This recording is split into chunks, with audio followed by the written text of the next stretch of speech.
नमस्कार, मैं अभिषेक कुमार आप सभी का स्वागत करता हूं रेलवे कैंपस से यूट्यूब चैनल पे। तो आप सभी को मेरा जय गुरु। साइंस एनसीईआरटी की हर एक एक लाइन सब्जेक्ट वाइज और चैप्टर वाइज हम लोग खत्म करने वाले हैं। आज हम लोग बायोलॉजी में एनिमल टिश्यू, जो सबसे टिपिकल टॉपिक है, वन शॉर्ट वीडियो के माध्यम से इसी प्रकार से आपको सेशन मिलने वाले हैं। यानी एक वीडियो में एक टॉपिक आपका कंप्लीट होगा और ऐसे नहीं भाई कि उसमें आपको फिर कोई चीजें पढ़ने की जरूरत पड़ेगी। साइंस में आपकी एनसीईआरटी पूरी कवर करवा दी जाएगी, फिजिक्स, केमिस्ट्री, बायोलॉजी तीनों, और इन्वायरमेंट भी। और दूसरी बात, जब हम इसके थ्योरी, इसके कंसेप्ट और जितने भी डायग्राम वगैरह सब चीज को समझने के बाद एक वन शॉट वीडियो में एनिमल टिश्यू की group D, LP, technician, NTPC, JE, RPF 2018 से लेके अभी तक जितने लेटेस्ट क्वेश्चन भी कर लेंगे और प्रीवियस ईयर में पूछे गए वो सारे क्वेश्चन भी कर लेंगे। रेलवे और एसएससी में भी पूछे गए सारे सवाल को। तो बिना देर किए हुए सेशन स्टार्ट करते हैं। आपसे मेरा रिक्वेस्ट होगा, वीडियो देख लेने के बाद अगर लगता नहीं भाई वाकई इंग्लिश हिंदी दोनों में कंटेंट देख सकते हैं आप, और बिल्कुल फिगर एक एक मैंने जहां भी यूज है वो सारी फिगर मैंने ली है। तो अगर अच्छा लगता है तो चैनल को सब्सक्राइब करिएगा। जो स्टूडेंट सब्सक्राइब नहीं किए हैं दोस्तों को शेयर करिएगा भाई, और कमेंट सेक्शन में एक कमेंट आप अपना फीडबैक लिखिएगा जेन्युइन वे में। जो भी चीजें, जो कमियां, जो भी अच्छाइयां, जो भी चीजें हैं आप उसे लिखें। ये हमारे लिए मोटिवेशन और इम्प्रूवमेंट का काम करेगा। बाकी आप हमारे टेलीग्राम ग्रुप से ज्वाइन कर सकते हैं।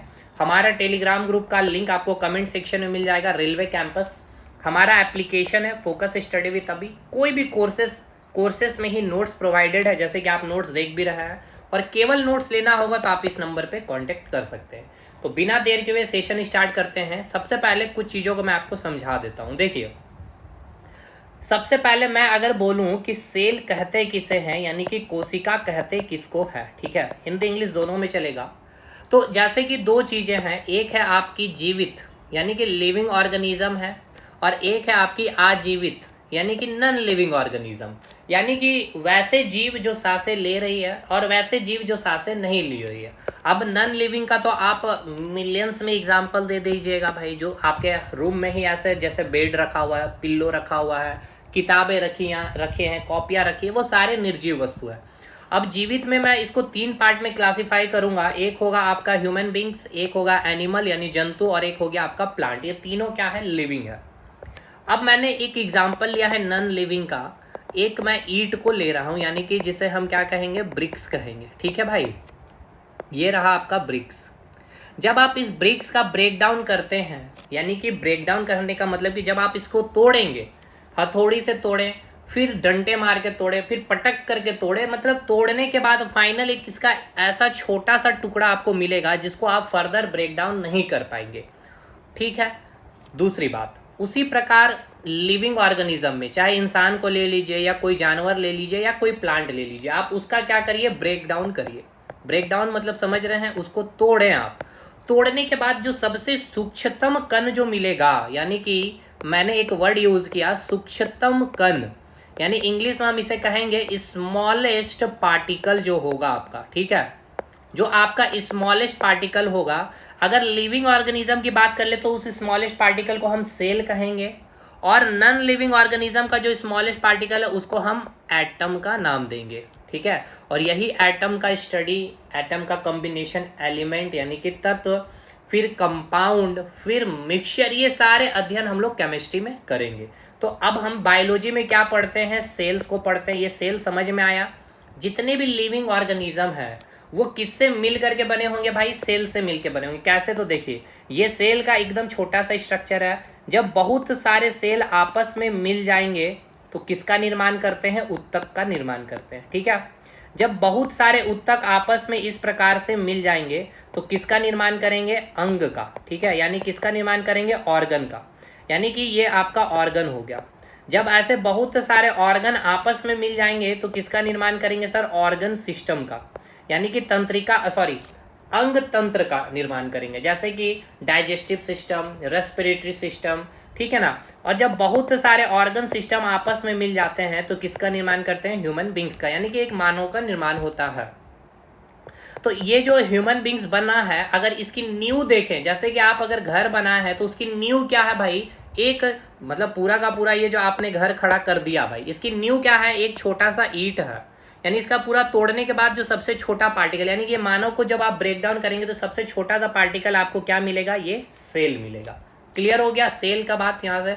बाकी सेल की पूरी स्टडी हम लोग सेल चैप्टर में कर चुके हैं एप्लीकेशन में, यूट्यूब पे हम लोग वन शॉट वीडियो पे करने वाले होंगे, आगे देखेंगे। ठीक है, तो चलिए यहाँ से अब हम लोग आगे कंटिन्यू करते हैं सेशन को नोट्स के माध्यम से। हर एक चीज़ को एनसीईआरटी पूरा नोट्स होगा, ये आपका पूरा चीज़ आपको यहाँ पे मैं डिस्कशन करते हुए समझाते हुए आगे बढ़ूंगा।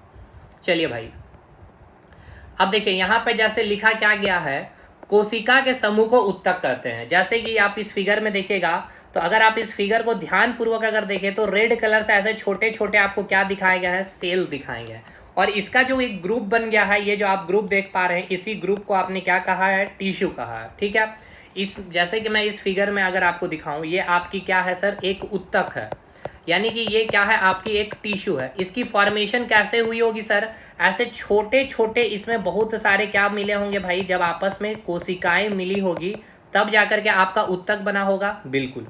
अब एक बात याद रखिएगा कि जैसे कि मैं दो उत्तक ले रहा हूँ, ठीक है, ये एक स्पिंडल शेप का मैंने ले लिया है और एक आपका मैं बेलनाकार यानी कि सिलेंड्रिकल शेप का मैंने एक उत्तक लिया। ये T1 उत्तक है, ये T2 उत्तक है।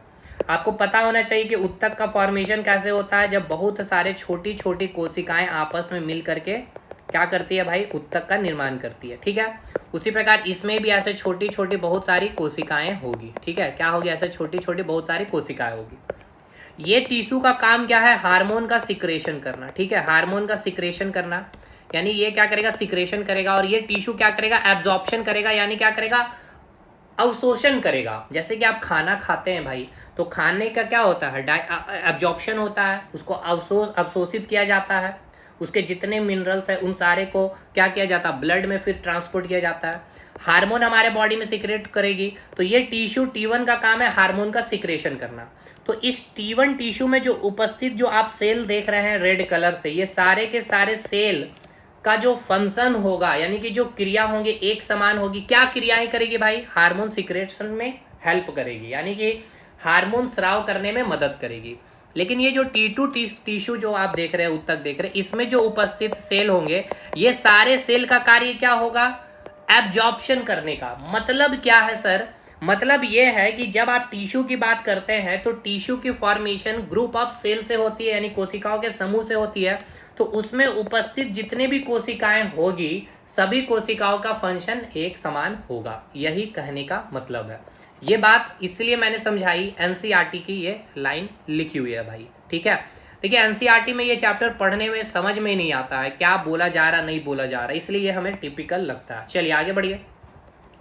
यहाँ लिखा हुआ है group of cell is called tissue. देखिए वही बात यहाँ लिखी गई है, एक समान कोशिका से उत्पत्ति होती है उत्तक की, originate from a cell which perform same function. वही बात मैंने कहा कि जो टिश्यू का जो फॉर्मेशन होगा, उसमें उपस्थित जो सेल्स होंगे वो सारे के सारे परफॉर्म करेंगे सेम फंक्शन। वही बात यहाँ पे मैंने डिटेल में लिखी है, a group of cell that are similar. A group of cell, जैसे कि यहाँ पे देखिए ऐसे बहुत सारे सेल हैं, ग्रुप में एक ग्रुप बना लिया है, जो सिमिलर इन स्ट्रक्चर हैं। देखिए इसके अंदर उपस्थित ये जो सेल है, तो एक स्ट्रक्चर इसका सेम है, और work together to achieve a particular function from a tissue. यानी इसका मतलब ये है कि ये जो आपका टिश्यू है, इसका मेन टारगेट क्या है, इसका मेन जो टारगेट है हार्मोन का सिक्रेशन करना। तो इसमें जो उपस्थित सेल होंगे, एक तो समान संरचना की होगी, समान स्ट्रक्चर की होगी, और ये क्या काम करेगी भाई, सेल इस टिश्यू का जो टारगेट है हार्मोन का सिक्रेशन करना, उसमें ये फंक्शन करने में या क्रिया करने में या कार्य करने में मदद करती है। वही बात यहाँ पर लिखी हुई है। ठीक है, यहाँ तक चीजें समझ में आई भाई। चलिए आगे बढ़िए। जब हम स्टडी करते हैं टिश्यू को, तो स्टडी ऑफ टिश्यू को क्या कहा जाता है, हिस्टोलॉजी कहा जाता है। इसकी खोज किसने की थी, उत्तक की, तो कार्ल मेयर साहब ने किया था। और नामकरण यानी कि जो उत्तक जो नाम दिया गया था, किसने दिया था, नेमिंग दिया था, तो विचत नाम, याद रखिएगा विचत जी जो थे उन्होंने ही ये टिश्यू का नाम दिया था।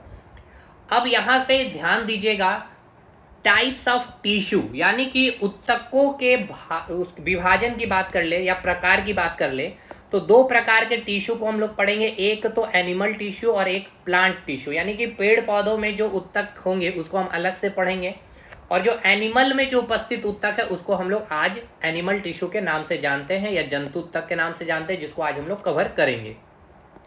तो एनिमल टिश्यू को हम 4 पार्ट में डिवाइड करेंगे। सबसे पहला जो टाइप होगा, देखिए टाइप को भी समझते चलिएगा, क्योंकि टाइप में टाइप आपको आगे मिलते जाएगा, तो भाई इसीलिए बहुत टिपिकल हो जाता है ये चैप्टर, याद करने में भी टिपिकल, समझने में भी टिपिकल, और क्वेश्चन भर भर के पूछे जाएंगे। उपकला उत्तक, दूसरा कनेक्टिव टिश्यू यानी कि संयोजी उत्तक, मस्कुलर टिश्यू यानी कि पेशीय उत्तक, और नर्व टिश्यू यानी कि तंत्रिका, क्या बोलेंगे भाई, उत्तक। अब देखिए ये जो नर्व टिश्यू जो है इसको हम लोग मेनली पढ़ते हैं नर्वस सिस्टम में।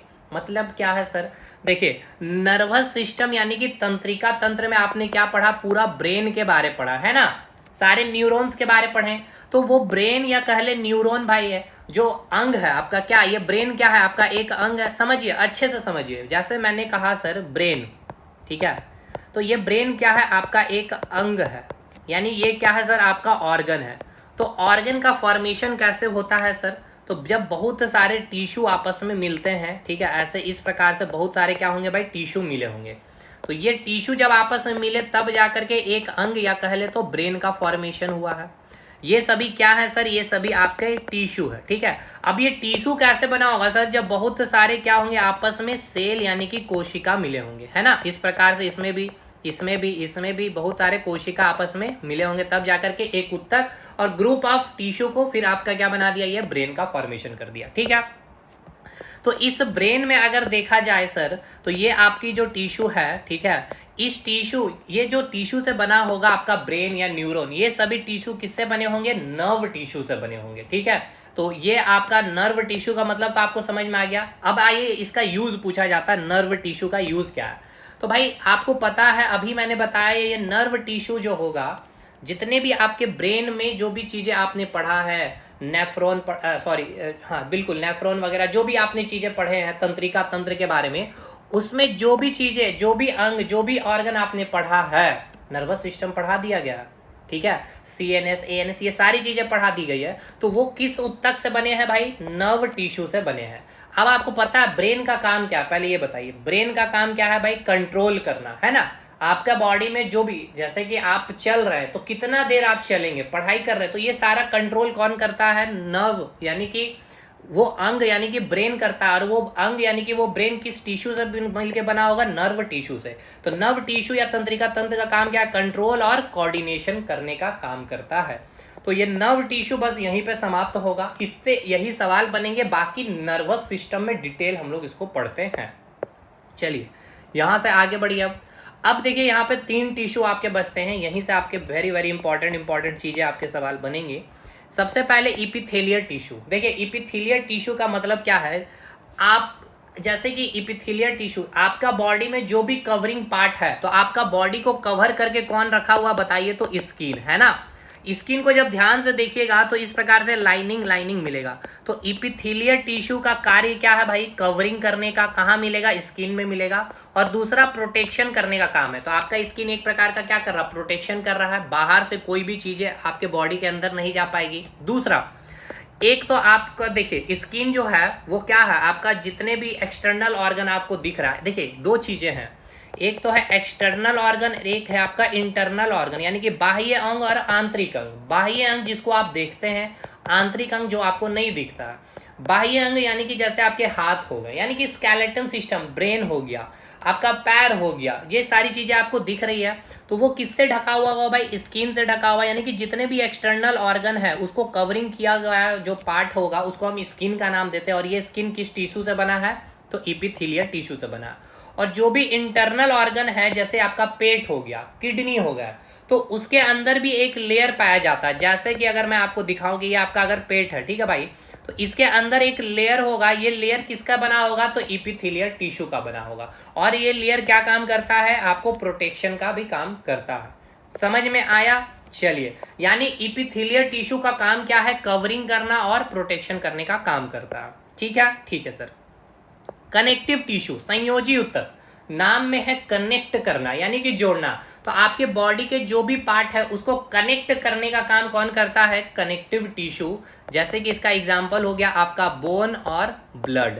कैसे? तो देखिए, अगर आप देखें, सबसे पहले अगर मैं एक हाथ का एग्जाम्पल देता हूं, ठीक है, यहां से आपका ये हड्डी आई, यहां से फिर आपकी कलाई यहां से स्टार्ट हुई, कलाई के बाद ये आपका रिस्ट स्टार्ट हो गया, यहां से फिर आपका हथेली आया, ठीक है, और हथेली से आपका इस प्रकार से आपको फिंगर निकला हुआ, ठीक है। तो देखिए ये जो बोन्स है, ये बोन क्या कर रहा है भाई? जोड़ने का काम कर रहा है कि नहीं कर रहा? बिल्कुल कर रहा है सर, ठीक है। उसके बाद अब आपके बॉडी में पूरे के पूरे बॉडी में क्या फ्लो कर रहा होता है सर? ब्लड। तो ब्लड भी क्या कर रहा है? कनेक्शन का काम कर रहा है। कैसे? अगर आपको हाथ उठा करके कोई भी वस्तु को उठाना तो एनर्जी चाहिए भाई उसको, तो उसको एनर्जी कहाँ से मिलेगी? तो आप जब खाना खाते हैं तो आप जो फूड खाते हैं, जो न्यूट्रिएंट्स लेते हैं, कार्बोहाइड्रेट, प्रोटीन, फैट वगैरह जो भी, तो उस हाथ या इस ऑर्गन तक पहुंचेगा कैसे? तो वो ब्लड लेकर के आता है। तो ब्लड आपके पूरे बॉडी को कनेक्ट करके रखा हुआ है। इसलिए ब्लड और बोन्स किस टिश्यू से बना है? सबसे पहले तो ये समझ लीजिए, ब्लड और बोन क्या है? एक टिश्यू है। कैसी टिश्यू है? कनेक्टिव टिश्यू है। क्लियर है? ठीक है सर, क्लियर है। अब आगे पढ़े हैं तो तीसरा है आपका मस्कुलर टिश्यू। अब देखिए, ये जो आपने देखा ये बोन्स को, ठीक है, अब आप इस बोन को अगर इस प्रकार से, मैं जैसे कि मैं चीज को एग्जांपल दे रहा हूं। एक सूखी लकड़ी मैंने इस प्रकार से ली है, ठीक है, और ये सूखी लकड़ी को मैंने क्या किया? इसका छोटा छोटा साइज लेकर के यहां से ऐसे ऐसे करके मैंने जोड़ दिया, ठीक है। अब इसमें और इसमें क्या फर्क है? देखिए, अब इसमें फर्क यह है कि इस लकड़ी को मैं यहां से मूव कर सकता हूं, इस प्रकार से मैं दिखा सकता हूं, लेकिन इस लकड़ी को क्या दिखा सकते नहीं, इसको पूरा का पूरा ऐसे ही घुमाना पड़ेगा। यानी क्या कि आप जब चलते हैं या फिर कुछ भी काम करते हैं तो केवल आपको फिंगर से काम है, तो फिंगर को मूवमेंट करा लेते हैं, तो ये मसल के थ्रू होता है। यहाँ पे क्या होता है? मस्कुलर टिश्यू होगा, ठीक है। हाथ में तो हाथ में मस्कुलर, ये रिस्ट यहाँ से घुमाना, यहाँ से आपका ये एल्बो घुमाना, तो यहाँ पे यानी कि जो जॉइंट्स जो देख रहे हैं यहाँ पे क्या है? Muscular tissue. तो मस्कुलर टिश्यू का काम क्या है भाई? मोशन करवाना, यानी कि लोको मोशन करता है, यानी हेल्प इन लोको मोशन। अब देखिए, जो मोशन भी होगा ना हमारे बॉडी में, दो प्रकार के होंगे। एक होंगे आपके ऐच्छिक और एक होंगे आपका अनैच्छिक। ऐच्छिक मतलब होता है सर वॉल्यूंटरी, और एक होता है इनवॉल्यूंटरी एक्शन। यानी क्या? वॉलेंट्री एक्शन यानी कि जिसमें आपका कंट्रोल है, कितना आपको चलना है, कितने कदम आप चलेंगे। लेकिन इनवॉलेंट्री एक्शन जिसमें आपका कंट्रोल नहीं है। जैसे आपने खाना खाया तो भाई हमारे बॉडी में जो आप खाना को जो अपने अंदर डाइजेशन के लिए स्टमक के पास जब वो गया, तो क्या ऐसा है आपने 4 रोटी खाया तो आप बोलेंगे भैया अभी 2 रोटी को डाइजेस्ट करना और बाद में 2 को डाइजेस्ट करिएगा? नहीं, ऐसा तो नहीं होता। वो ऑटोमेटिक डाइजेशन होता है। क्या आपके कंट्रोल में? नहीं। दिल का धड़कना क्या आपका कंट्रोल है? उसमें नहीं। आंखें ब्लिंक करनी, तो ये सब क्या हो रहा? मोशन हो रहा। कैसे मोशन हो रहा भाई? मस्कुलर टिश्यू मोशन कराने में हेल्प कर रही है, ठीक है। और मोशन 2 प्रकार के हमने देखा, जो हम अपने कंट्रोल में कर सकते हैं, तो वो हो जाएगा वॉलंटरी एक्शन यानी कि ऐच्छिक क्रियाएं। जो हमारे कंट्रोल में नहीं होगा वो होगा अनैच्छिक क्रियाएं यानी कि नॉन वॉलंटरी या इनवॉलंटरी एक्शन। क्लियर है भाई यहां तक? चलिए, यानी आपने पूरा का पूरा क्लासिफिकेशन देख लिया है टिश्यू का। इसको मैं आपको अब रिवीजन करवाता हूं फटाफट। चलिए, यहां से चीजों को ध्यान पूर्वक देखिएगा और इसको अच्छे से एक बार मैं आपको यहाँ पे रिकॉल करा दे रहा हूं। एकदम याद करते चलिएगा क्लास में, इसके टाइप्स वगैरह, इसका फंक्शन, वर्किंग, सब कुछ। हमने कहा जो एनिमल टिश्यू है यानी जो जंतु जगत है, इसके 4 प्रकार होते हैं। एक हो गया आपका इपिथेलियल टिश्यू यानी कि उपकला ऊतक। इसका काम क्या है सर? इसका काम है कवरिंग करने का काम है एंड प्रोटेक्शन करने का काम है। बहुत सारी इसके काम है, बहुत सारे एग्जांपल आपसे पूछेगा कि आपका बॉडी का ये पार्ट किस टिश्यू से बना हुआ, वो सब पे हम अभी डिस्कशन करेंगे। ये आपका एक ओवरव्यू मैं आपको दे रहा हूं। समझिए कि इपिथेलियल टिश्यू का मतलब क्या है। कवरिंग करना, जैसे मैंने एग्जांपल दिया, आपका स्किन क्या कर रहा है? आपके बॉडी को कवर करके रखा हुआ है। इंटरनल ऑर्गन और एक्सटर्नल ऑर्गन को कवरिंग करने का और प्रोटेक्शन करने का काम आपका एपिथेलियल टिश्यू का है। दूसरा कनेक्टिव टिश्यू, नाम में ही है कनेक्टिव टिश्यू, यानी ये कनेक्शन करने का काम करेगा, यानी आपके बॉडी के सारे पार्ट को जोड़ने का काम करता है। अब हमारे बॉडी में जो भी पार्ट्स हैं उसमें जो मोशन आप देखते हैं, दिल का धड़कना, भाई वो भी तो एक मोशन है। खाने का डाइजेशन हो रहा है तो खाना भी एक मोशन में है, आ गया है। आप चल रहे हैं, आप दौड़ रहे हैं, ये भी मोशन है। तो लोकोमोशन या बोल सकते हैं हेल्प इन लोकोमोशन, यानी गति में जो गति में करने में जो मदद करती है वो टिश्यू को क्या कहते हैं? Muscular tissue. और जो कंट्रोल और कोऑर्डिनेशन का काम है, यानी आपके ब्रेन जो बेस्ट एग्जांपल है आपका, ठीक है, न्यूरॉन होगा, नेफ्रॉन मैंने किडनी का बारे में बता दिया था। जो न्यूरॉन है ये सारे किस टिश्यू से बने होंगे, नर्व टिश्यू से बने होंगे। ठीक है, तो ये चारों टिश्यू क्लियर है। अब एक एक करके हम लोग सारे टिश्यू को पढ़ेंगे। सबसे पहले हम लोग इपिथेलियल टिश्यू के बारे में पढ़ते हैं। चलिए सबसे पहले यहां से चीजों को स्टार्ट करेंगे। इपिथेलियल टिश्यू, देखिए इपिथेलियल टिश्यू को हिंदी में कहते हैं उपकला ऊतक। देखिए मैं बहुत डिटेल नहीं कर रहा हूं, इसको मैंने और बहुत अच्छे से पढ़ाया हूं क्लासेस में।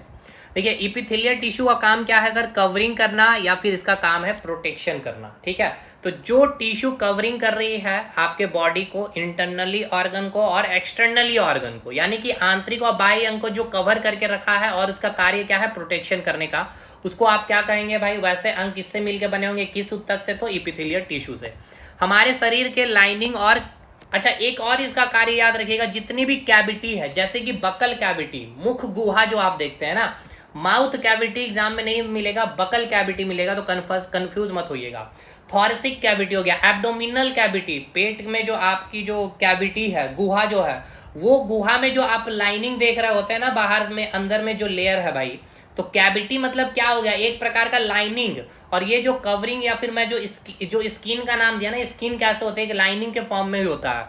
तो इपिथेलियल टिश्यू का कार्य क्लियर हो गया। कार्य क्या है, कवरिंग करना, प्रोटेक्शन करना। ठीक है, हमारे शरीर के लाइनिंग यानी कि जो स्किन वाला पार्ट हो गया जो आपको लाइनिंग फॉर्म में दिखता है, और कैविटी जितने भी हैं वो शरीर अभी हमारे उपकला ऊतक के बने हुए हैं। अब इसको अगर आप तोड़िएगा इपिथेलियल टिश्यू को, तो ईपी प्लस थीलिया। ठीक है, इपिथेलियर को अगर आप तोड़ेंगे तो ईपी प्लस थीलिया, इसका मतलब क्या है, ईपी मतलब होता है अपॉन और ग्रो, थीलिया मतलब होता है ग्रो। यानी क्या इसका मतलब, जो ग्रो होगा किसी के ऊपर, अपॉन, यानी कि इसका मतलब समझिएगा। देखिए यहाँ मैं आपको एक चीज दिखा रहा हूँ, ये आपका एक लेयर मैंने दिखाया। ठीक है, ये आपको 3D वे में थोड़ा समझने का कोशिश करिएगा। इस प्रकार से ये आपका एक लेयर हो गया। ठीक है, ये लेयर है आपका, ये लेयर कौन सा लेयर हो गया भाई, ये आपका स्किन हो गया। ठीक है, या स्किन नहीं बोलूंगा, ये आपका इपिथेलियल टिश्यू है। ठीक है, ये क्या है, आपका इपिथेलियल टिश्यू है। ठीक है, इसके नीचे एक आपका टिश्यू होगा जिसको हम लोग कहेंगे कनेक्टिव टिश्यू। ठीक है, इस प्रकार से 3D में कोशिश करिएगा समझने का। ये है आपका कनेक्टिव टिश्यू, यानी ऊपर में क्या है सर, इपिथेलियल टिश्यू, नीचे क्या है उसके कनेक्टिव टिश्यू, और उसके नीचे क्या होता है सर, मस्कुलर टिश्यू। यानी कि मैं इसको लेयर में अगर बांट दूं, समझिएगा ये आपका ग्रुप डी का क्वेश्चन है मेरे भाई, इसीलिए मैं यहाँ पे जोड़ दे रहा हूँ। देखिए कोशिश करूँ अगर मैं बनाने का, अगर 3D में बन जाए तो अच्छी बात है, बट पॉसिबल कम ही रखिएगा कि बन पाएगा। ठीक है ना, चलिए कोई नहीं। ये हो गया आपका इपिथेलियल टिश्यू। ठीक है, ये हो गया आपका sir epithelial tissue.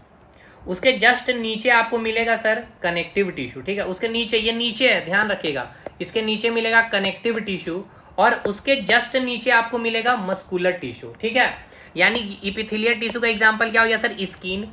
Connective, connect करने का काम कौन करेगा, बोन करेगा सर। और ये क्या हो गया सर, मस्कुलर टिश्यू। मस्कुलर यानी कि जितने मांसपेशियां जितने हो गए ये सभी। ठीक है, मांस जिसको आप बोलते हैं, ये क्या है आपका मस्कुलर टिश्यू है।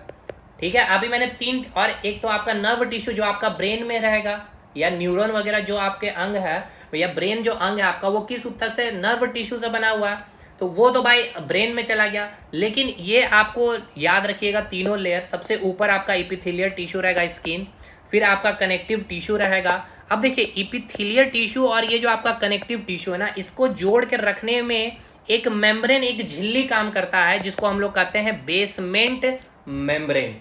बहुत इंपॉर्टेंट क्वेश्चन है, बोलता है बेसमेंट मेंबर के बारे। ठीक है, बेसमेंट मेंबर का कार्य क्या है, किसको किससे जोड़ के रखता है, तो इपिथेलियल टिश्यू को कनेक्टिव टिश्यू से जोड़ के रखता है। ठीक है, और ये लेयर याद रखिएगा, सबसे ऊपर इपिथेलियल टिश्यू, कनेक्टिव टिश्यू और आपका मस्कुलर टिश्यू।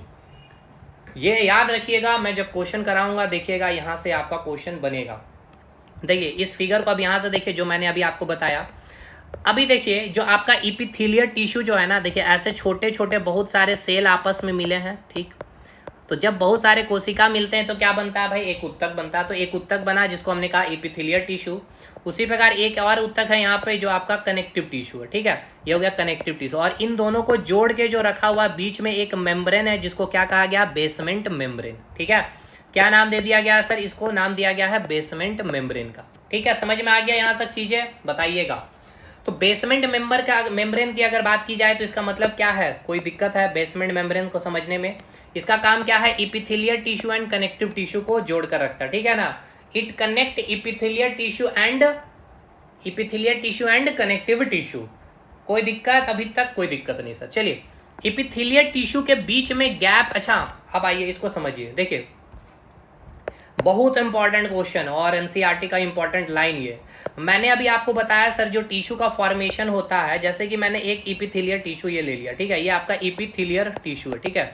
अब ये इपिथेलियल कैसे बना होगा, ऐसे छोटे छोटे सेल आपस में मिले होंगे। तो ये जो आपको सेल दिखाया गया ना, ये सेल के बीच में ना कोई गैप नहीं होता है, यानी अंतःकोशिकीय रिक्त स्थान नहीं होते हैं, यानी कि इंटरसेल्युलर, ठीक है, इंटरसेल्युलर स्पेस यहाँ पे प्रेजेंट नहीं होते हैं, एकदम क्लोजली पैक्ड होते हैं इपिथेलियल टिश्यू में जो भी सेल्स होते हैं। तो वही लाइन यहाँ पे लिखा गया और ये आपका स्टेटमेंट एग्जाम में पूछा भी जाता है।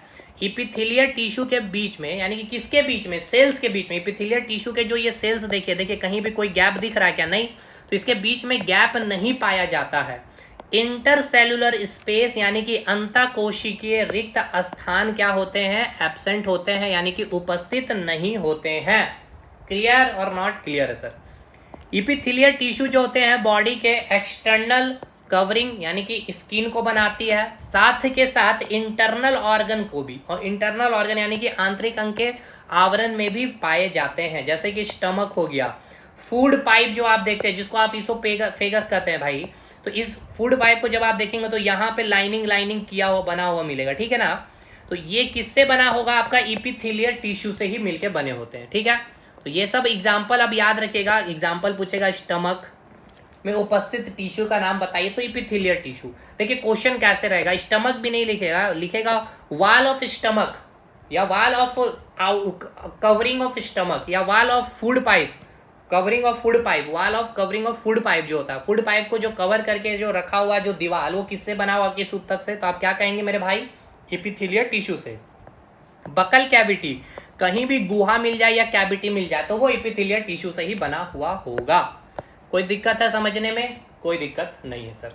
अब आइए मेन अगर देखा जाए इपिथेलियल टिश्यू का काम क्या है, सिक्रेशन करना और एक्सक्रीशन करना, यानी कि उत्सर्जन करना, स्राव और उत्सर्जन करने का काम करता है। अब इसको समझिए एक चीज को, देखिए एक वर्ड मैंने अभी बोला सर सिक्रेशन करना, ठीक है, हिंदी में इसको हम लोग कहते हैं स्राव करना, और एक वर्ड होता है सर एक्सक्रीशन करना, यानी उत्सर्जन करना, ठीक है, क्या करना, उत्सर्जन करना। सिक्रेशन करना मतलब क्या होता है सर, बाहर निकालना, ठीक है ना, क्या करना सर, बाहर निकालना, सिक्रेट करना, बाहर निकालना।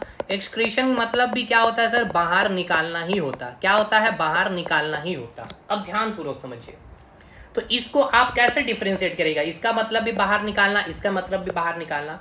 अब देखिए जैसे कि मैं आपको एग्जांपल दे रहा हूँ, हमारे बॉडी में हार्मोन, एंजाइम, ठीक है ना, इंग्लिश में हार्मोन एंजाइम ही कहेंगे, तो ये हमारे बॉडी में सीक्रेट होती है, एक्सक्रीशन नहीं होता। क्यों, क्योंकि ये हमारे बॉडी के अंदर निकलती है, ठीक है, ये हमारे बॉडी के अंदर निकलती है। लेकिन जितने भी वेस्ट मटेरियल है यानी कि अवशिष्ट पदार्थ है वो हमारे बॉडी के बाहर निकलते हैं, ठीक है, हमारे बॉडी के बाहर निकलते, तो उसका क्या किया जाएगा, एक्सक्रीशन किया जाएगा।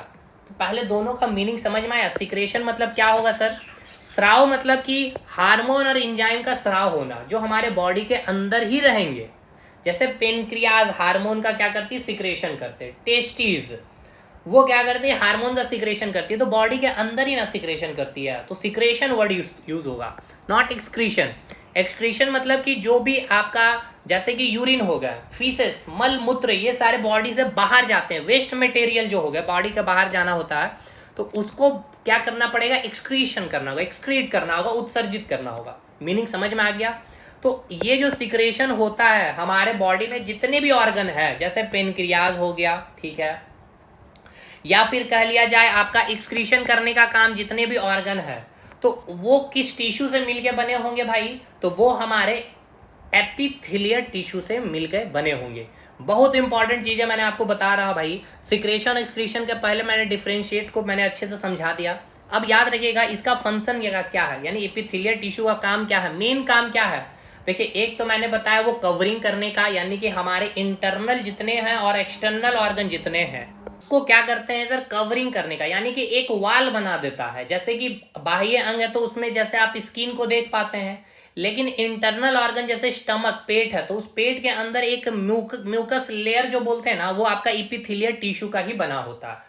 तो ये कवरिंग और प्रोटेक्शन का काम करती है। जितनी भी कैविटी है, माउथ कैविटी, बकल कैविटी हो गया, गैस्ट्रिक कैविटी हो गया, एब्डोमिनल थोरेसिक कैविटी, ये सभी एपिथेलियल टिश्यू से बनी होती है।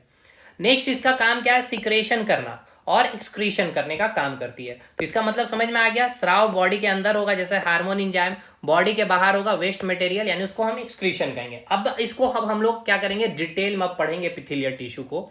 अब देखिए एपिथेलियल टिश्यू को हम लोग क्या करेंगे, दो पार्ट में फर्दर डिवाइड करेंगे बेस्ड ऑन लेयर, यानी कि लेयर के आधार पे हम लोग एपिथेलियल टिश्यू को दो पार्ट में बांटते हैं। एक होगा सिंपल एपिथेलियल टिश्यू यानी कि सरल उपकला ऊतक, और एक होगा कंपाउंड एपिथेलियल टिश्यू यानी कि जटिल उपकला ऊतक। क्या है नहीं है, देखिए कैसे चीजें चली है, पहले इसको समझिए।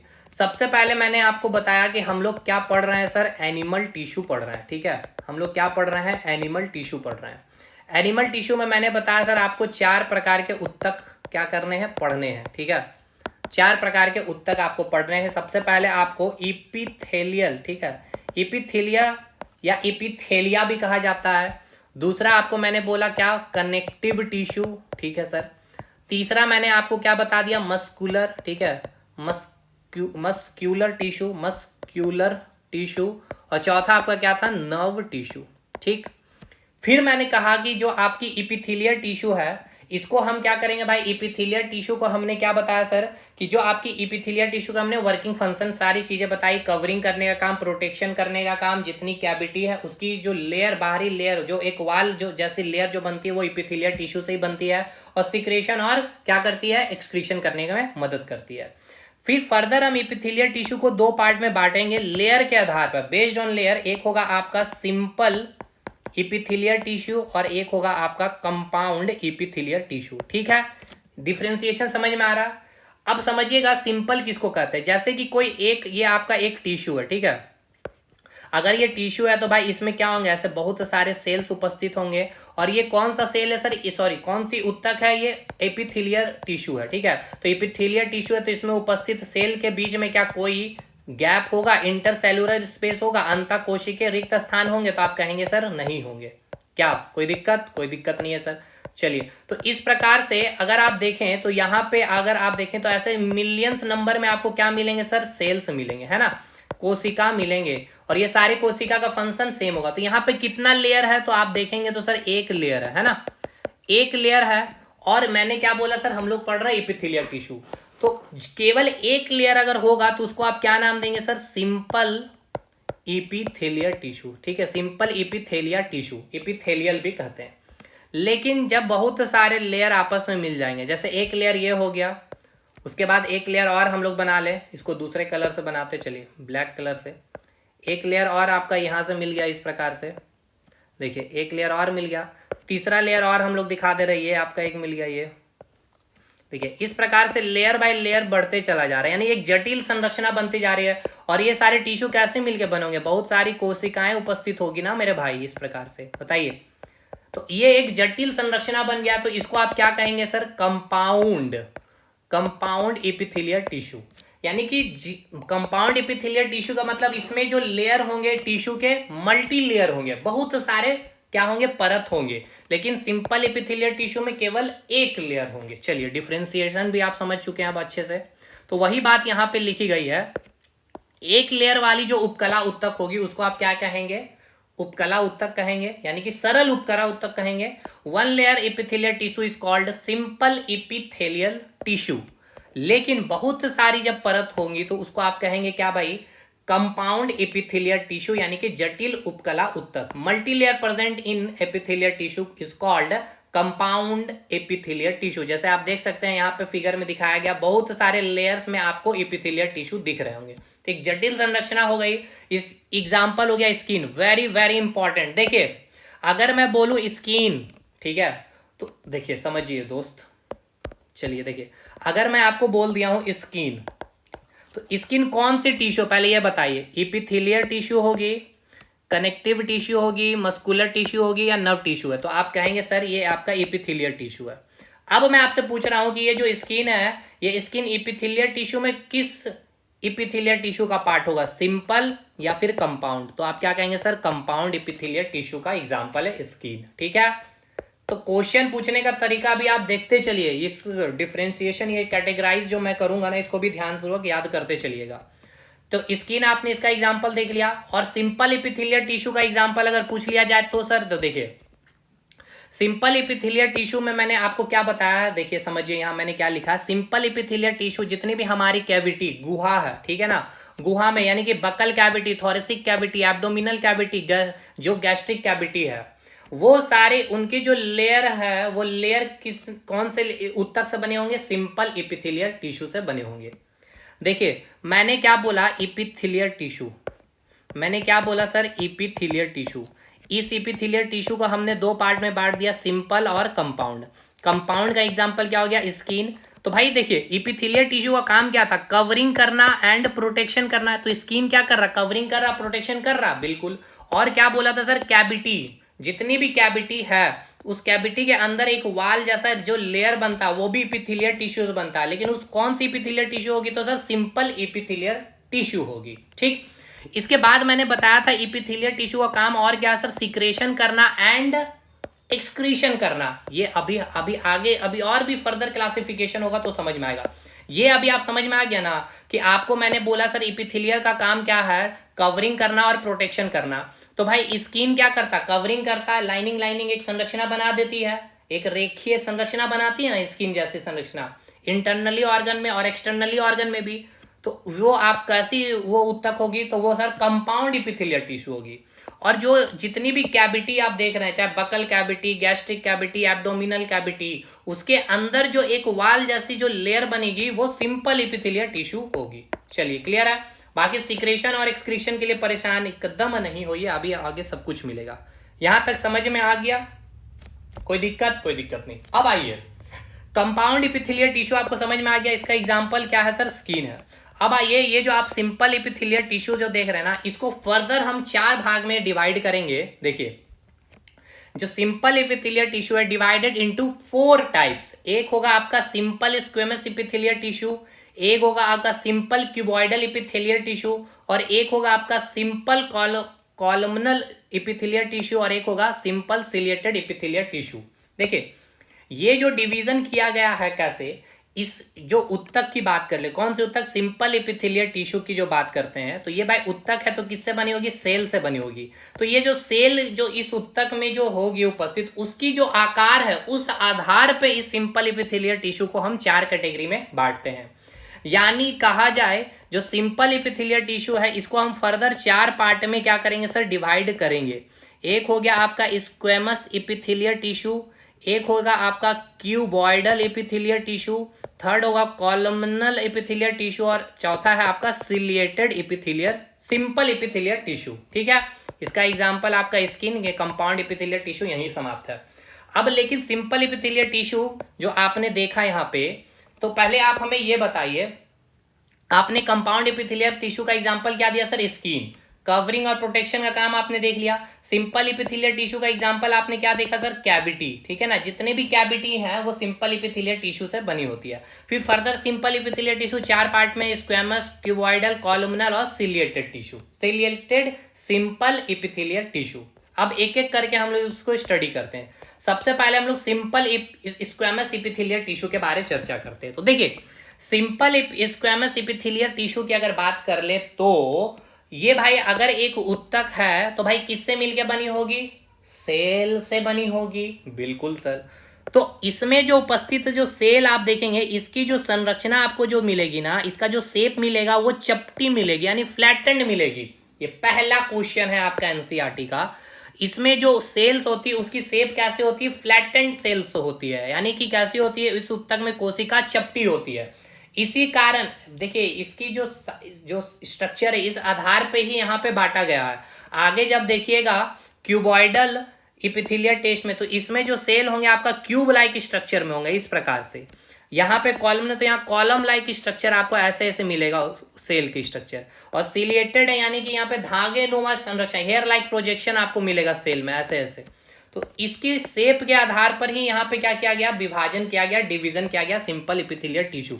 तो पहला सिंपल स्क्वेमस एपिथेलियल टिश्यू में मैंने क्या बताया सर कि इसमें जो उपस्थित जो सेल होंगे इसका जो शेप कैसा होगा? फ्लैटेंड होगा, यानी कि चपटी होगी। क्लियर है? अब इस सिंपल स्क्वेमस एपिथेलियल टिश्यू का जो काम है, उसका काम है फिल्टरेशन करना एंड डिफ्यूजन करना। अब आप कहेंगे सर फिल्टरेशन मतलब क्या होता है, तो छानना, ठीक है, और डिफ्यूजन मतलब क्या होता है, विसरण। जैसे कि हाई कंसंट्रेशन से लो कंसंट्रेशन में गैस का आदान प्रदान, यानी कि डिफ्यूजन मतलब एक्सचेंज ऑफ गैस। जैसे कि कार्बन डाइऑक्साइड है तो CO2, ऑक्सीजन का आ जाना, ऑक्सीजन है तो CO2 का आ जाना। जैसे कि आपको मैं बताऊं, आपने लंग्स चैप्टर में रेस्पिरेटरी सिस्टम में पढ़ा है एल्वियोलाई, मैंने पढ़ाया बहुत अच्छे से। एल्वियोलाई है और ये आपका ब्लड वेसल्स है भाई, ये क्या है, आपका ब्लड वेसल्स है, ठीक है, ये आपका ब्लड वेसल्स है। इसको क्या चाहिए सर, ऑक्सीजन चाहिए। और ये यहाँ पे क्या होता है, देखिए एक्सचेंज ऑफ गैस होगा, यानी कि डिफ्यूजन होगा। ये क्या करेगा, एल्वियोलाई इस ब्लड वेसल में ऑक्सीजन भेज देगा, और ब्लड वेसल से जो कार्बन डाइऑक्साइड है एल्वियोलाई के पास, तो देखिए एक्सचेंज ऑफ गैस हुआ, डिफ्यूजन हुआ, डिफ्यूजन हुआ। समझ में आया, ठीक है सर। ये बस मैंने एक एग्जांपल दिया डिफ्यूजन कैसे होता।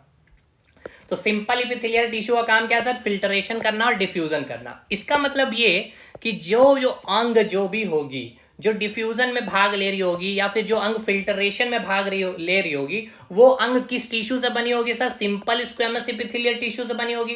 क्योंकि अंग बनता कैसे है भाई, सारे बहुत सारे जब उत्तक आपस में मिलते हैं तभी जाकर के अंग का फॉर्मेशन होता है। क्लियर है कि नहीं, ये बताइए।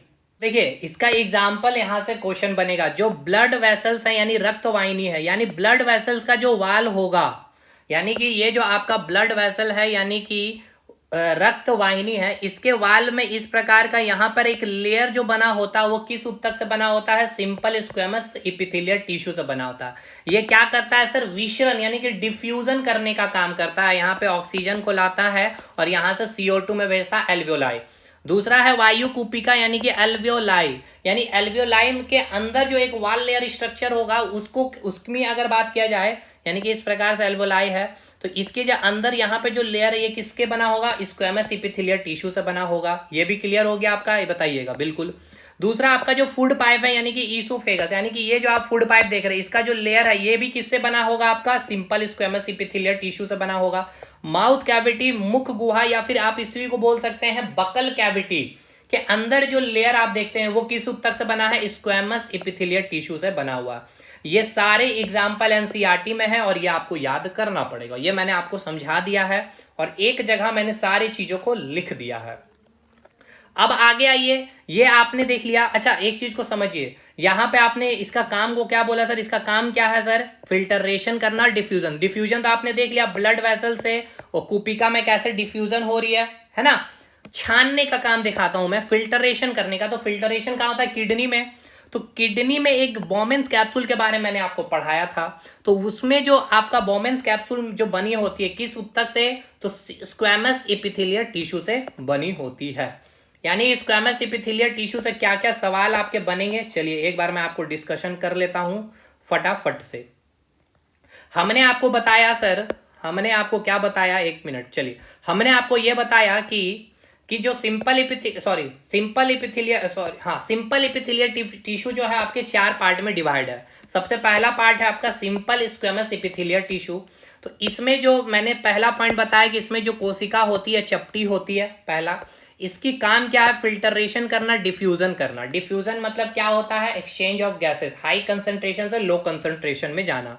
इसकी एग्जांपल स्क्वेमस एपिथेलियल टिश्यू का ब्लड वेसल्स का जो वाल हो गया, एल्वियोलाई का वाल हो गया, फूड पाइप का जो वाल हो गया, और माउथ कैविटी यानी कि मुख गुहा बकल कैविटी की जो वाल है वो स्क्वेमस एपिथेलियल टिश्यू से बनी होती है।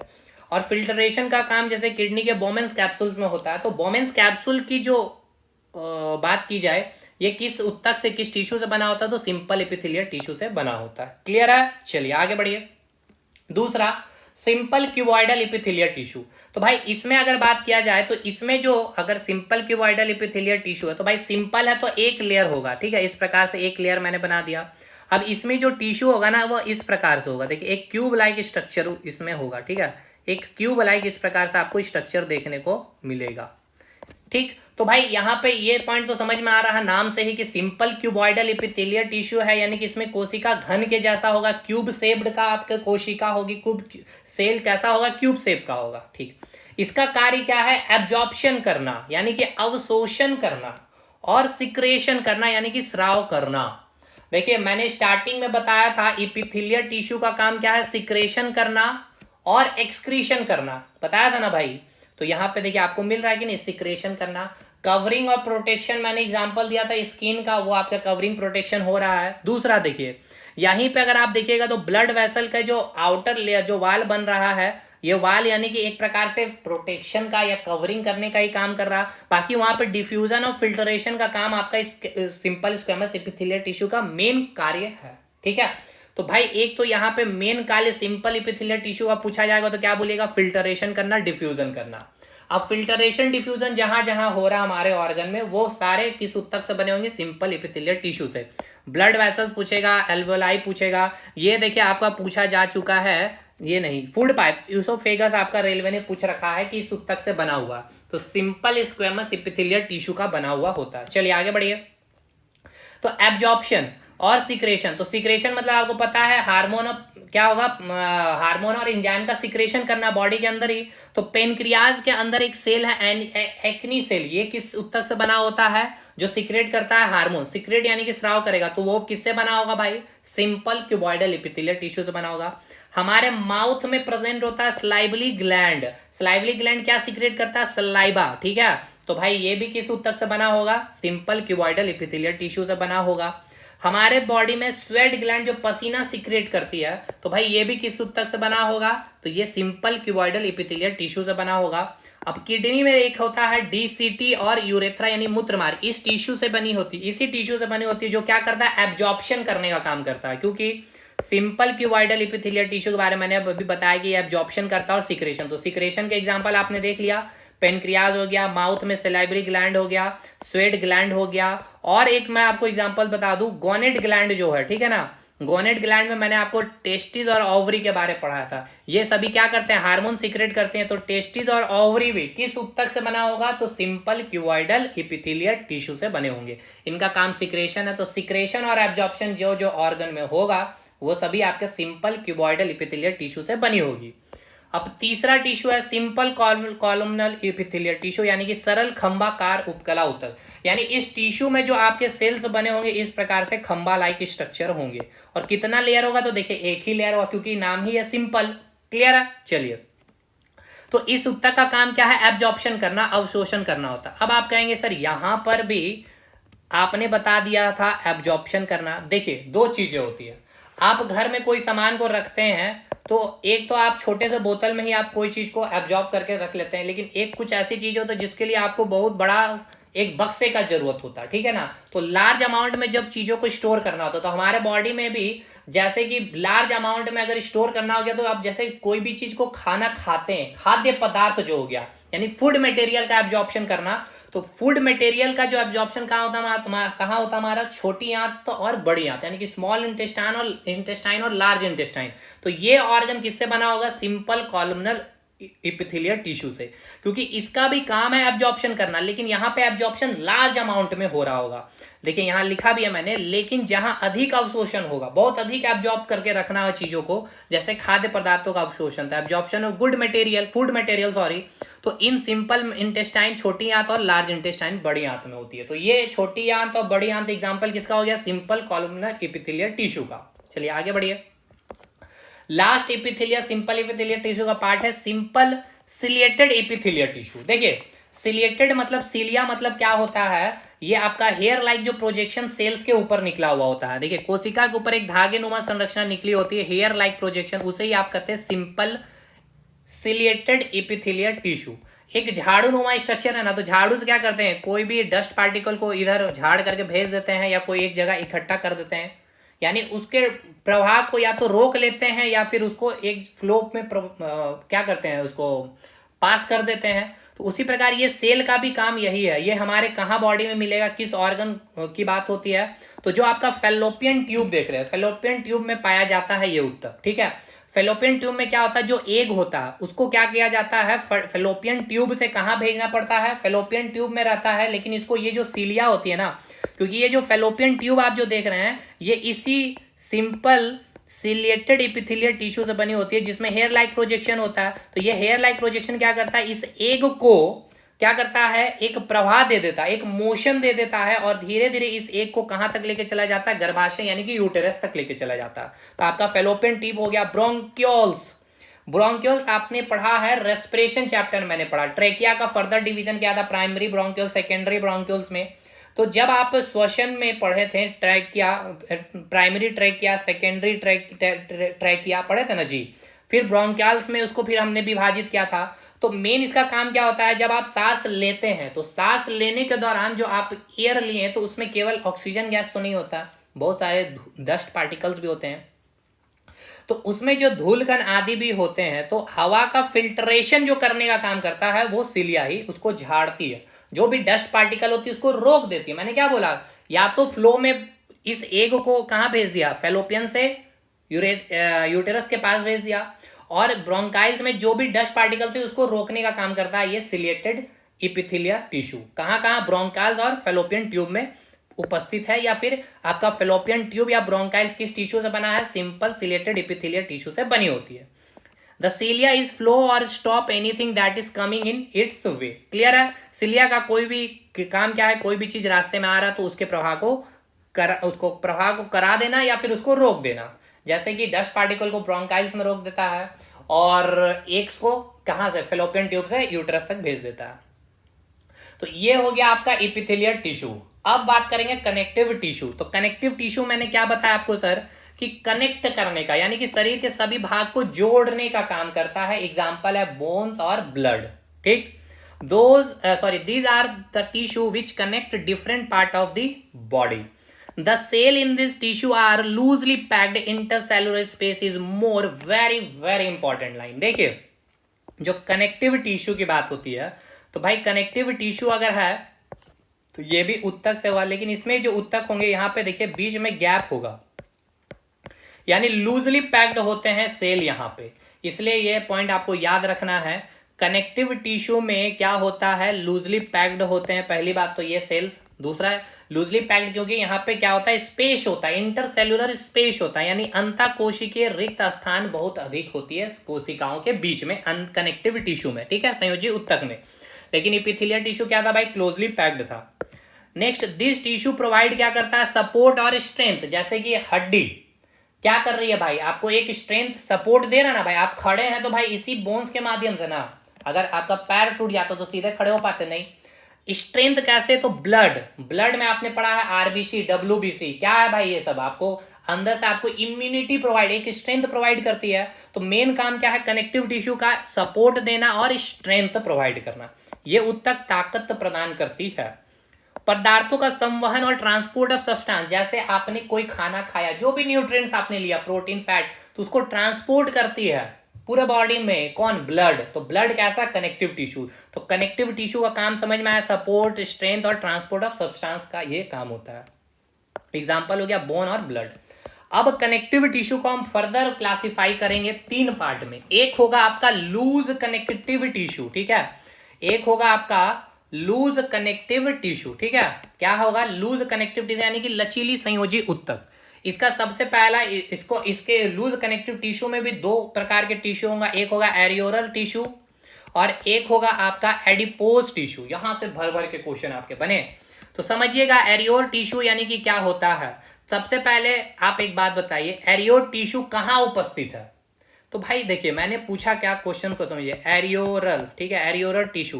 तो एरियोरल टिश्यू क्या है भाई, ये कनेक्टिव टिश्यू है। ठीक है, तो कनेक्टिव टिश्यू के बीच में क्या होगा, यहाँ पे बेसमेंट होगा और यहाँ पे क्या होगा, इपिथेलियल टिश्यू, और उसके नीचे क्या होगा भाई, मस्कुलर टिश्यू। याद आ रहा ना, ये सब चीजें मैंने लेयर बाय लेयर समझाया है। ठीक है सर, तो देखिए यहाँ क्या लिखा है, this tissue found between the skin and muscle. चलिए इसको मैं फिर से समझाता हूँ फिगर बना के, ये लाइन को। ये हो गया आपका इपिथेलियल टिश्यू, ठीक है, इपिथेलियल टिश्यू। ये आपका एक मेम्ब्रेन रहेगा, बेसमेंट मेम्ब्रेन, जो जोड़ के रखता है किसको, कनेक्टिव टिश्यू को। ठीक है, और उसके नीचे क्या रहेगा सर, मसल्स रहेगा, मस्कुलर टिश्यू। तो भाई आप पढ़ रहे हैं कनेक्टिव टिश्यू, इसी का एक पार्ट है लूज कनेक्टिव टिश्यू में ही आप देख रहे हैं एरियोरल को। तो एरियोलर कहाँ है, किसके बीच में, एपिथेलियर और मस्कुलर, या बोल सकते हैं एपिथेलियर का एग्जाम्पल क्या था, स्किन और मसल्स के बीच में प्रेजेंट होता है। ये लोकेशन पूछा है, अभी मैं नेक्स्ट क्लास में कराऊंगा 1 शॉर्ट वीडियो, सारा प्रीवियस ईयर के क्वेश्चन एनिमल टिश्यू के, तो आप देखिएगा वहां पे। तो यह ऊतक त्वचा और पेशिये के बीच में मिलती है। अच्छा, इसका कार्य क्या है इस ऊतक का? तो आपको चोट वोट जब लग जाती है ना, तो घाव कुछ 2-3 दिन के बाद भर जाती है, तो वो कैसे भरती है? यही ऊतक को मदद करता है, ठीक है। It फिल्स the space inside the organ. कोई ऑर्गन में अगर चोट वोट लग गया तो उस गड्ढे को फिल करने का काम करेगा, रिपेयरिंग करने का काम करती है यही ऊतक एरियोलर टिश्यू। यह अंग के अंदर की जगह को भरता है और ऊतकों की मरम्मत में भी मदद करता है। क्लियर है? इसका एग्जाम्पल है लूज कनेक्टिव टिश्यू का। अरे एक आपको देखना है एडिपोज टिश्यू, तो ये found below the skin and between internal organ. ये याद रखिएगा, ये कहाँ कहाँ, देखिए सबसे पहले एडिपोज टिश्यू क्या भाई? कनेक्टिव टिश्यू है। तो कनेक्टिव टिश्यू किसके बीच में होगा? एपिथेलियल और मस्कुलर टिश्यू के बीच में ही होगा ना। तो below the skin epithelial tissue का एग्जांपल है, और between internal organ, internal organ भाई बात कर लिया जाए तो भाई एक प्रकार का मस्कुलर टिश्यू ही हो गया ना इंटरनल ऑर्गन, तो उसी के बीच में आपका एडिपोज टिश्यू होगा। और इस एडिपोज टिश्यू की बात की जाए तो इसमें क्या होता है? फैट आपका स्टोर होता है, ठीक है, वसा का स्टोर करता है। बहुत बार ये क्वेश्चन आपका पूछा हुआ है, जो आपका फैट स्टोर होता है किस ऊतक में, किस टिश्यू में? तो एडिपोज टिश्यू में। इसका लोकेशन स्किन और इंटरनल ऑर्गन के बीच में होगा।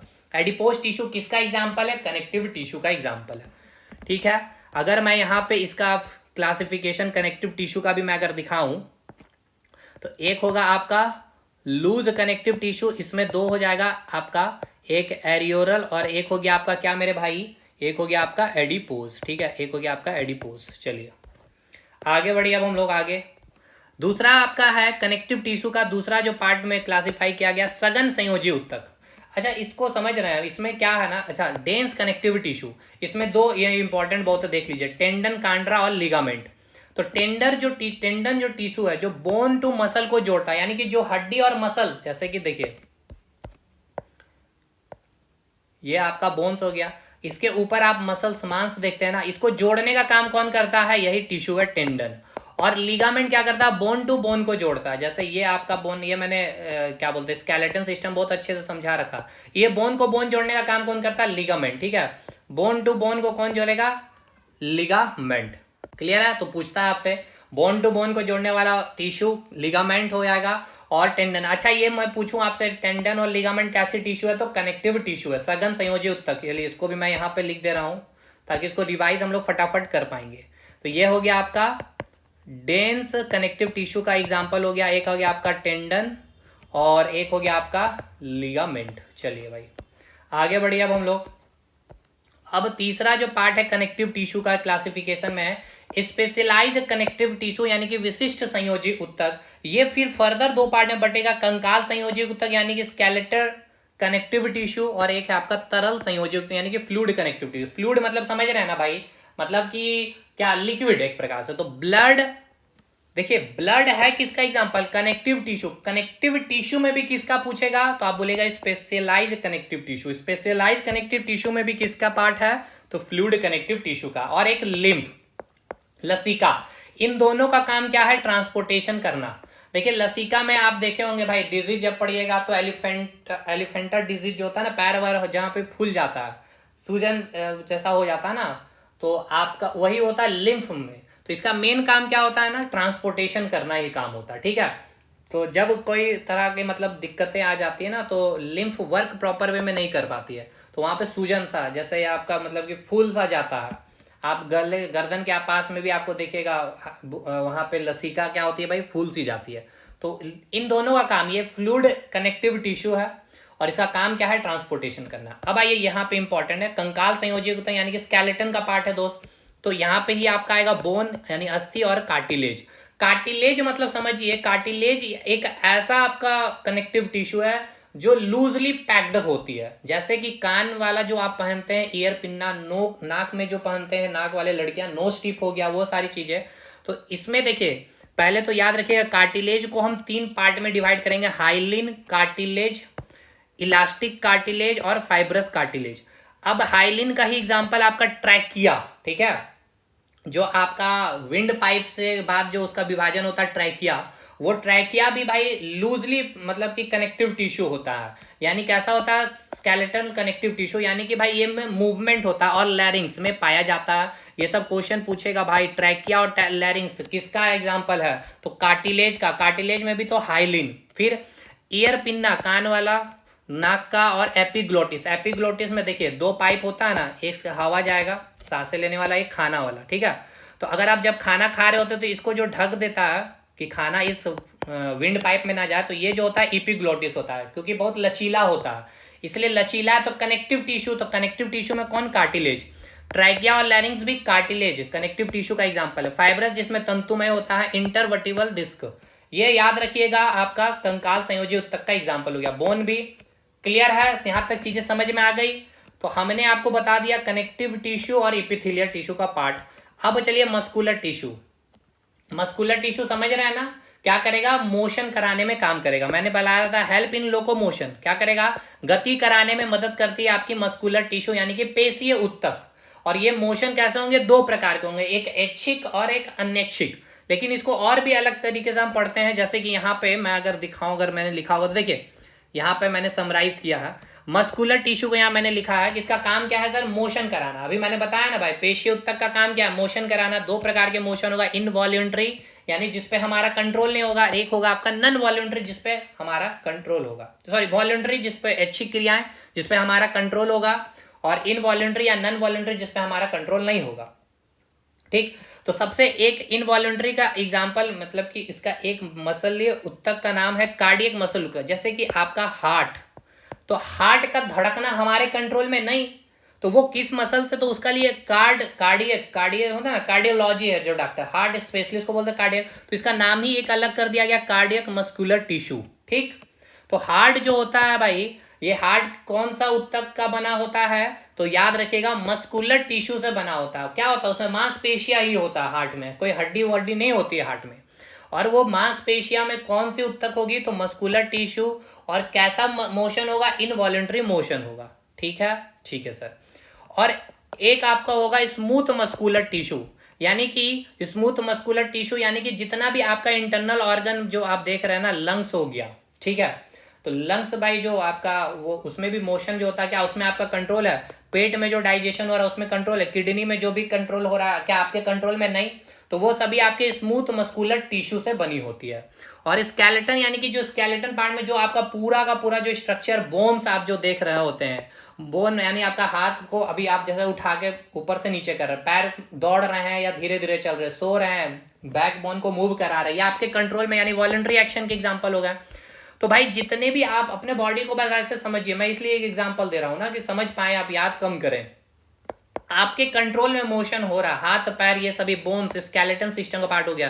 तो भाई ये हमारी अच्छी क्रिया यानी वॉलंटरी एक्शन यानी स्केलेटन मसल हो जाएगा, जो हमारे कंट्रोल में नहीं है। हार्ट का धड़क तो इसके लिए स्पेशल एक नाम दे दिया गया, कार्डियक मस्कुलर टिश्यू। बाकी जितने आंतरिक अंग है, इंटरनल ऑर्गन है, आपका पेट हो गया, हार्ट बीट हो गया, ये सारे अपने कंट्रोल में नहीं है भाई। आंखों का ब्लिंक करना, तो ये सभी इनवॉलंटरी एक्शन है। तो ये किस मसल से बनेंगे, स्मूथ मस्कुलर टिश्यू से। केवल एक हृदय के लिए एक अलग नाम याद रखना, कार्डियक मस्कुलर टिश्यू। अब इसके स्ट्रक्चर से क्वेश्चन बनता है, अब इसको समझिए। देखिए मस्कुलर टिश्यू मैंने आपको बता दिया काम क्या है, लोकोमोशन यानी कि गति कराने में मदद करते हैं। 3 टाइप्स ऑफ मस्कुलर टिश्यू होता है। एक आपको मैंने अभी बताया है कार्डियक मस्कुलर टिश्यू यानी हृदय पेशीय ऊतक, ठीक है। यानी आपकी जो हार्ट है वो किससे बनी होगी, कार्डियक मस्कुलर टिश्यू से, ठीक है। ओनली जो हार्ट का जो कवरिंग वाल होगा वो इसी ऊतक से बना होता है। कैसा कार्य करेगा, अनैच्छिक कार्य यानी इनवॉलंटरी एक्शन जिसमें हमारा कंट्रोल नहीं होगा।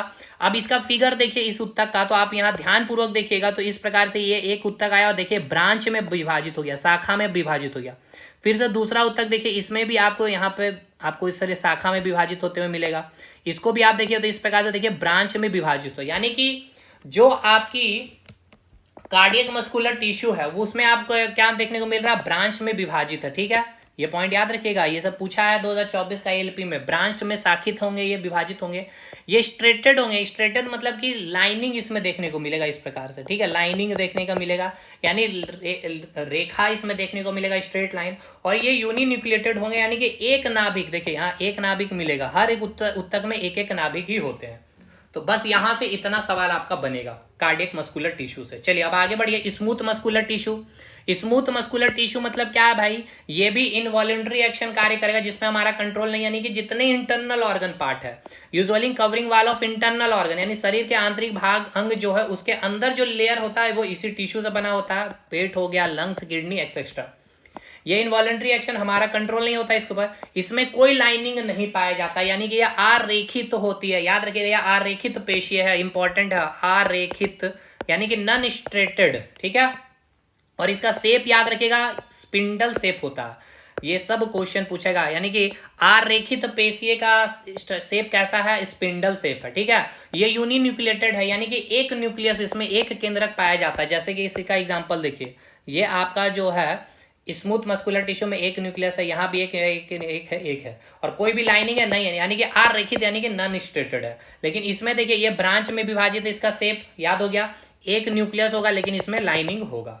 अब अगला जो है आपका स्केलेटल मस्कुलर टिश्यू, जो हमारा कंट्रोल होता है जिसपे, ठीक है। तो बोन्स के मोशन पे हमारा कंट्रोल होगा, उसको हेल्प करने में ये काम करता है हाथ, कान, ये सब जो है। अब भाई दिल धड़क रहा, तो भाई उसको मोशन कराने का काम कौन करेगा, तो मस्कुलर टिश्यू। मस्कुलर टिश्यू में कौन, तो कार्डियक मस्कुलर टिश्यू। आपका पेट में डाइजेशन हो रहा, तो पेट में जो मोशन होगा उसको मोशन कौन कराएगा भाई, तो स्मूथ मस्कुलर टिश्यू। आपका कंट्रोल नहीं है इसमें, लेकिन आपका चलना दौड़ना ये सभी जो है आपके मोशन आपके कंट्रोल में है। तो हाथ, कान, ये सब जो आप देख रहे हैं ये आपके स्केलेटल मस्कुलर टिश्यू से बने होते हैं। ये ऐच्छिक कार्य करेगा, यानी वॉलंटरी एक्शन, यानी कि हमारे कंट्रोल में होगा। इसका शेप सिलेंड्रिकल होगा और स्मूथ का स्पिंडल शेप। इसमें स्ट्रेटेड यानी कि लाइनिंग यानी कि रेखित पेशीय होंगे ये, और मल्टी न्यूक्लियर यानी कि इसमें एक उत्तक में बहुत सारे केंद्रक मिलेंगे। जैसे कि देखिए एक केंद्रक, 3 केंद्रक मिल गया, यहाँ पे 3, 4 मिल गया, यहाँ पे भी 4 केंद्रक मिल गया। क्लियर है भाई। तो ये होता है आपका एनिमल टिश्यू समाप्त। इससे बाहर आपको एक सिंगल लाइन कहीं कुछ भी देखने की जरूरत नहीं मिलेगी। इसका मैं प्रूफ आपको, अच्छा आप एनसीईआरटी खोल के पढ़ लीजिएगा, जितनी इंपॉर्टेंट चीजें थी वो लिखित वो मैंने यहाँ लिख दी है, समझा दिया, और इसका मैं क्वेश्चन भी प्रैक्टिस नेक्स्ट 1 शॉट वीडियो में करवा दूंगा। जो भाई देखे हैं पूरे अंत तक कमेंट करिएगा, सेशन अच्छा लगा होगा तो लाइक करिएगा, अपने दोस्तों तक शेयर करिएगा, और आप हमारे टेलीग्राम ग्रुप को जरूर से ज्वाइन कर लीजिएगा। नोट्स के लिए इस नंबर पर कांटेक्ट कर सकते हो। कंप्लीट इसको डिटेल में पढ़ने के लिए मैंने एनिमल टिश्यू को बहुत डिटेल में पढ़ाया हूँ। अभी एनिमल टिश्यू खत्म भी नहीं हुआ पेड बैच में, ग्रुप डी और एलपी के बैच में और टेक्नीशियन के बैच में, तो आप हमारे एप्लीकेशन को इंस्टॉल भी कर सकते हैं। मिलते हैं एनिमल टिश्यू के प्रैक्टिस सेशन 1 शॉट वीडियो होगा, जिसमें प्रीवियस ईयर और एक्सपेक्टेड क्वेश्चन, रेलवे के जितने एग्जामिनेशन यहाँ आप देख रहे हैं और एसएससी के सारे एग्जामिनेशन को कवर कर दूंगा भाई। धन्यवाद।